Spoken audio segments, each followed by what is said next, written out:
Salt, friend or foe? We all know salt. It's the white stuff we sprinkle on our food.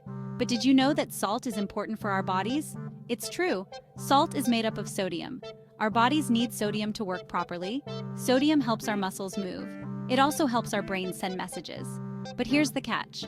Our bodies only need a little bit of salt. Too much salt is not good for us. Think of it like this. A pinch of salt is like a little helper for our bodies. But a mountain of salt, that's when things go wrong.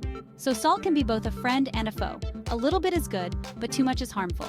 It's all about finding the right balance.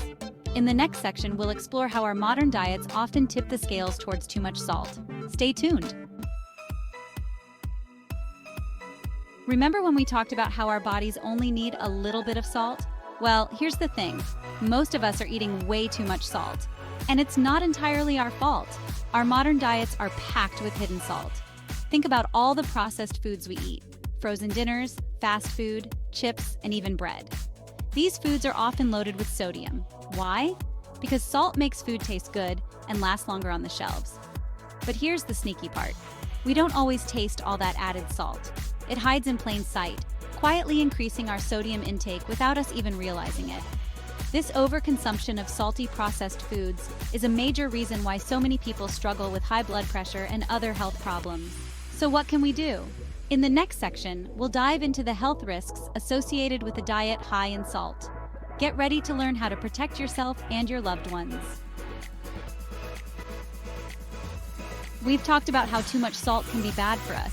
But what exactly happens when we eat too much salty food? Well, imagine your blood vessels like a network of roads. When we eat too much salt, it's like dumping a bunch of rocks on those roads. The rocks make it harder for the traffic, our blood to flow smoothly. This puts a strain on our hearts. Our hearts have to work harder to pump blood through those narrowed vessels. Over time, this can lead to high blood pressure, also known as hypertension. High blood pressure is a silent killer. You might not even know you have it, but it increases your risk of serious health problems like heart attacks and strokes. And it's not just our hearts that suffer. Too much salt can also damage our kidneys and even weaken our bones. The good news is that we can control how much salt we eat. In the next section, we'll explore practical tips and tricks to cut back on salt and protect our health. Let's get cooking. Simple steps to shake the salt habit. Ready to take control of your salt intake? Fantastic. The good news is that reducing salt in your diet doesn't have to be complicated. It's all about making small, sustainable changes that add up over time. Let's start with some simple swaps and strategies. First, become a label detective. Before you toss that jar of sauce or bag of chips into your shopping cart, take a moment to read the nutrition label. Pay close attention to the sodium content. Aim for foods with lower sodium options. Second, embrace the joy of cooking at home. When you cook your own meals, you control the amount of salt that goes into your food. Experiment with herbs, spices, and citrus fruits to add flavor without relying on the salt shaker. Finally, remember that small changes make a big difference. Swap out potato chips for air-popped popcorn. Choose fresh fruits and vegetables over processed snacks. These simple swaps can significantly reduce your sodium intake over time. Taking charge, your health is in your hands.